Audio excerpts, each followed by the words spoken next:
Hello friends, welcome two billion with YouTube channel. आज की video के अंदर मैं आपके लिए केस स्टडी लेकर आया हूं जोमैटो की कि कैसे आज जोमैटो बिलियंस ऑफ डॉलर की कंपनी बना, कैसे इन्होंने यूनिकॉर्न क्लब को ज्वाइन करा। और आज की वीडियो आपके लिए बहुत इंपॉर्टेंट है। बहुत सारे बिजनेस के लेसन, स्टार्टअप्स के लेसन आपको इस वीडियो से मिलने वाले हैं। देखिए, जोमैटो दीपेंद्र गोयल जी ने चालू करा था। उससे पहले भी उन्होंने काफ़ी सारे बिजनेस करे, उनको ट्राई करा, बट फाइनली उनके माइंड में एक आइडिया आया कि उन्होंने मार्केट में प्रॉब्लम देखी।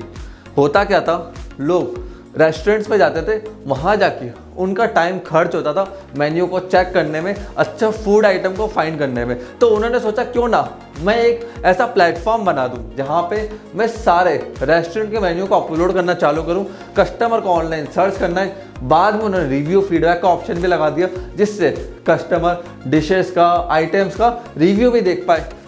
अब हुआ क्या, धीरे धीरे उनकी वेबसाइट पर आ रहा था ट्रैफिक, उनको मिला अच्छा रिस्पॉन्स। इसको हम बोलते हैं पायलट रन। क्या पायलट रन? पहले उनकी कंपनी का नाम था फूडीबे, बाद में उसको कन्वर्ट करा गया जोमैटो के अंदर।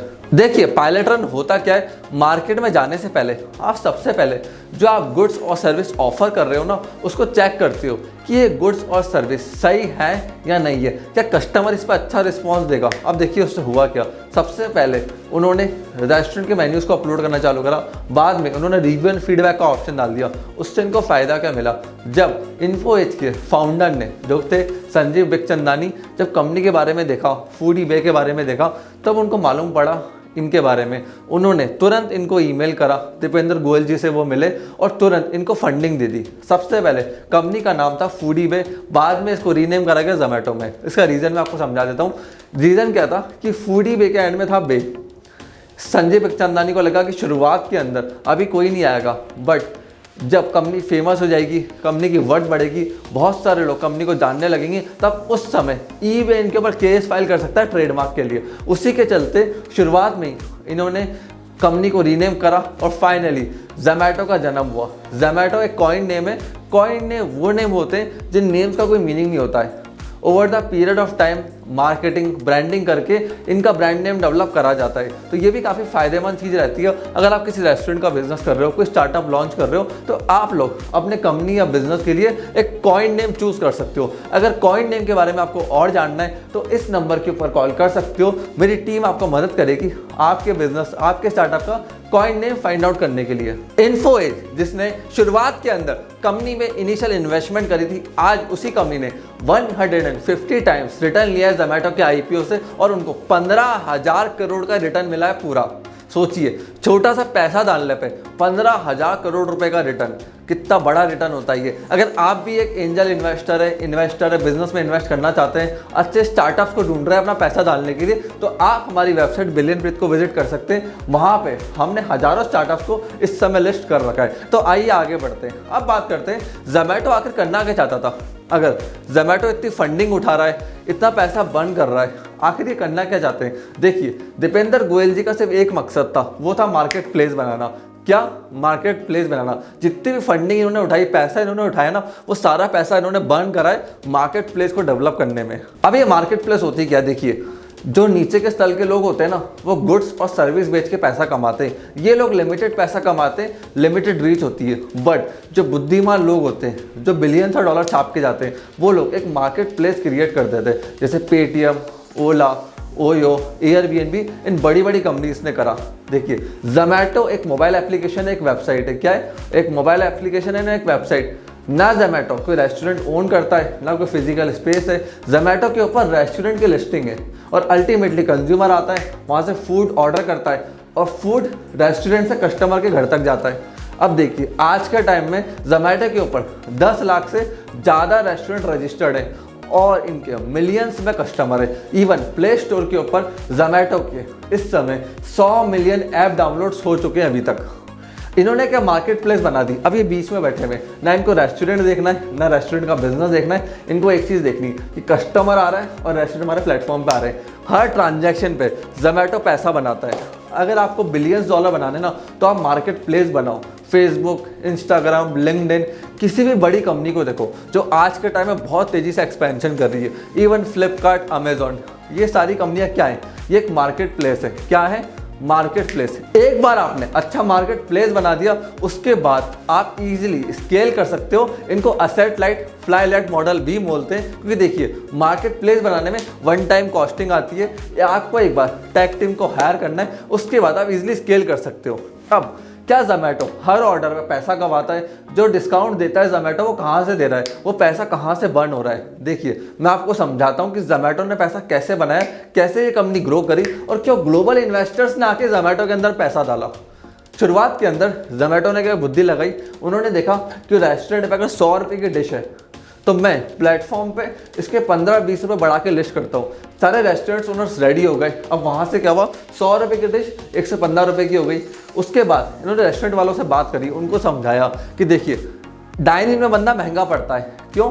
एक टेबल एक्वायर कर रहा है, कुर्सी एक्वायर कर रहा है, वेटर डेडिकेटली एक्वायर हो गया, उसके बाद बर्तन धोना, साफ सफाई, सब कुछ रेस्टोरेंट को महंगा पड़ता है। तो वहाँ पे रेस्टोरेंट को समझाया कि आप 15% डिस्काउंट में कंट्रीब्यूट करो। तो 15 से 20% डिस्काउंट ऑलरेडी रेस्टोरेंट वाला देता था, और रेस्टोरेंट वाले की जितने भी मेन्यू था उससे 15% अप सेल करके वेबसाइट पर लिस्ट करा जाता था। उससे हुआ क्या, इनका डिस्काउंट निल हो गया। तो वहाँ से कंपनी ने अपने लॉस को बचाया और रेवेन्यू उसमें इनको अच्छा फ़ायदा हुआ।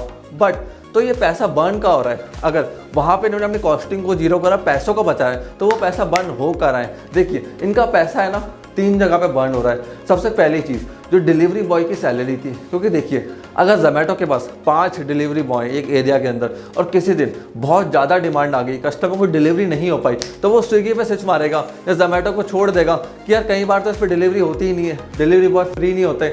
इसके चक्कर में उनको एक्स्ट्रा डिलीवरी बॉय रखने पड़ते हैं। अगर एरिया में 10 के रिक्वायर्ड है तो 15 रखेंगे, 5 की वो एक्स्ट्रा सैलरी बियर करते हैं। कभी ज़्यादा ट्रैफिक आ गया, ज़्यादा डिमांड आ गई उस समय के लिए, तो ये कंपनी के लिए एक लॉस होता है। दूसरी जगह इनका पैसा बर्न हो रहा था, वो था हाई क्वालिटी टीम बनाने के अंदर। देखो फ्रेंड्स, अगर आपको एक बहुत बड़ी कंपनी बनानी है ना, तो टैलेंटेड मैन पावर चाहिए ही चाहिए।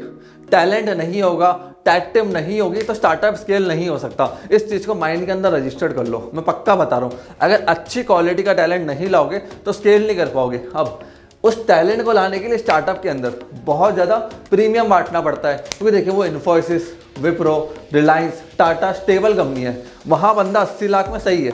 बट अगर उसको स्टार्टअप में लाना है तो उसको दिखाना पड़ेगा, उसको ईसॉप देने पड़ते हैं, अच्छी सैलरी दिखानी पड़ती है, इंसेंटिव दिखाना पड़ता है। तो वहाँ इनका पैसा बर्न हो रहा था। टेक टीम को लेकर आना, हाई क्वालिटी टीम को लेकर आना। तीसरी जगह mobile application and website. Zomato जो मोबाइल एप्लीकेशन बना के बैठा ना, वो ईजी नहीं है। आपको सिर्फ फ्रंट एंड का इंटरफेस दिखता है, बैक एंड पे बहुत बड़ी टीम बैठी होती है डेटा एनालिसिस की, जिसको मैंने खुद ने देखा है। पूरा डेटा को एनालिसिस करा जाता है। आप जब मोबाइल एप्लीकेशन खोलते हो ना, उस पर ये देखते हैं कि कौन से मेन्यू को आप देख रहे हो, किस आइटम पे आपने क्लिक करा है, कितनी बार उसको रिपीट करा है, कितनी देर बाद आपने क्लिक करा है। हर चीज़ को नोटिस करा जाता है। पल पल का डेटा है जोमेटो के पास कि आप संडे को क्या खाते हो, मंडे को क्या खाते हो, शाम को क्या खाते हो, सुबह क्या खाते हो। जोमेटो हर चीज़ को एनालिसिस करता है। ये पूरी डेटा की टीम होती है, पूरा इसका मैनेजमेंट होता है, डेटा के बैकअप्स होते हैं। क्योंकि देखिए इतना बड़ा डेटाबेस है, कभी डिलीट हो गया आपने सोचा, तो अलग अलग जगह पर डेटाबेस के बैकअप्स बनाए जाते हैं, तो इस पर बहुत कॉस्टिंग लगती है। इसी के लिए कंपनी फंडिंग उठाती है, ना कि आपको वो 30% 40% डिस्काउंट देने के लिए। क्योंकि देखिए इन्वेस्टर्स को अच्छे से पता है कि फूड को लेके है ना, पैसों को लेके इंडिया सेंसिटिव है। आज 30% डिस्काउंट देंगे, 40% डिस्काउंट देंगे, कस्टमर आ जाएगा। बट जैसी बात के अंदर हम 40 रुपये 50 रुपये डिलीवरी का चार्ज करेंगे, कस्टमर भाग जाएगा। उस चीज़ को एनालिसिस करते हुए इन्वेस्टर अपना पैसा लगाता है। अब मैं आपको जोमेटो के मार्केटिंग स्टाइल के बारे में बताऊंगा। देखिए जोमेटो है ना, ट्रेडिशनल मार्केटिंग नहीं कर रहा है कि जगह जगह साइन बोर्ड लगा दिए, टीवी पे ऐड चला दिया। ये लोग करते हैं वायरल एडवर्टाइजमेंट। देखिए ये बहुत कम कॉस्टिंग में हो जाता है और आप भी कर सकते हो। अगर एक बार आप वायरल कंटेंट अपने इंस्टाग्राम, लिंक्डइन, फेसबुक, इन सोशल मीडिया के ऊपर पोस्ट कराते हो ना, तो उससे होता क्या है, दूसरी ब्रांड्स उनको कॉपी करती है और शेयर करना चालू करती है। उससे क्या है, वन टाइम कॉस्टिंग आती है, लाइफ टाइम रिटर्न मिलता है। जैसे इनके कुछ वायरल एडवर्टाइजमेंट थे, आई टू हैव फीलिंग्स समोसा, बहुत वायरल हुआ।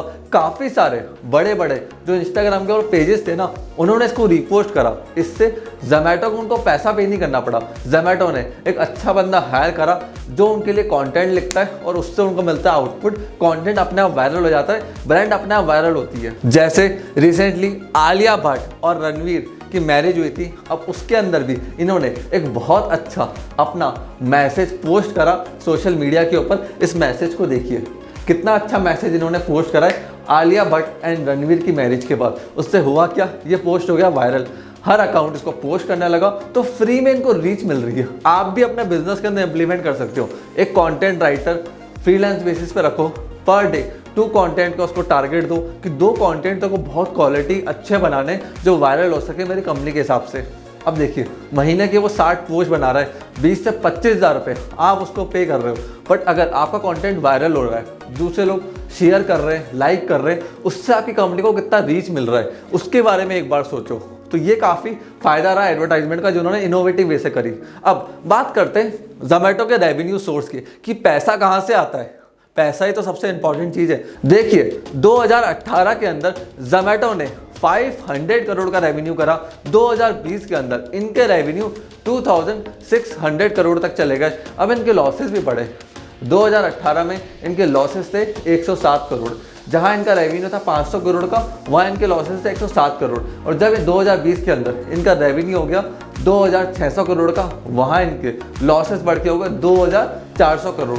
देखिए मैंने आपको जैसा कि बताया था, शुरुआत के अंदर कंपनियां पैसा बर्न करती है प्लेटफॉर्म पर ट्रैफिक लाने के लिए, कस्टमर रिटेंशन के लिए और नेट प्रमोटर स्कोर, इसको बोलते हैं एनपीएस। अगर आप एक स्टार्टअप हो, फंडिंग उठाने का सोच रहे हो, तो इस स्कोर को पकड़ के चलना। ये स्कोर क्या होता है मैं आपको बताता हूँ। नेट प्रमोटर स्कोर, कितना कस्टमर आपको प्रमोट कर रहा है, मतलब कस्टमर कितनी बार आपको रीयूज कर रहा है, कितने कस्टमर आपके एडवोकेट है, उसको बोलते हैं नेट प्रमोटर स्कोर। कि क्या कस्टमर आपको प्रमोट कर रहा है, जैसे Zomato, Paytm, WhatsApp, Facebook, Instagram, LinkedIn, इनके कस्टमर को प्रमोट करते हैं। तो हर कंपनी का एक एनपीएस स्कोर होता है और हर कंपनी जो फंडिंग उठाना चाहती है, ग्लोबल जाना चाहती है, वो एनपीएस स्कोर को मेंटेन करते हैं। इवन गूगल जैसी कंपनियां भी एनपीएस स्कोर पे बहुत ज़्यादा फोकस रखती है। तो मेनली जोमेटो के 3 रेवेन्यू सोर्स है। सबसे पहला फूड डिलीवरी सर्विस, अभी तक ये लॉस के अंदर है क्योंकि इनको कस्टमर और एक्वायर करना है। शुरुआत में ये बहुत ज़्यादा लॉस के अंदर थे, डिस्काउंट ज़्यादा बांट रहे थे, अभी फिलहाल इसके अंदर प्रॉफिटेबल हुए हैं। दूसरा इनका सोर्स है वो है एडवर्टाइजिंग। देखिए